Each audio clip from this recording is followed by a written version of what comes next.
Today I'm located at 10906 Coat Chase, where this two-story home behind me is going for $285,000, just 5 minutes away from the Alamo Ranch area.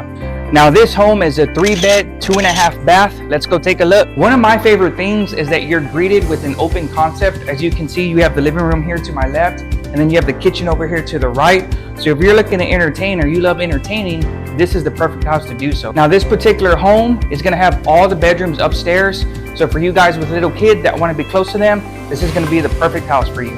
So with that being said, let's go ahead and take you guys on the rest of this house.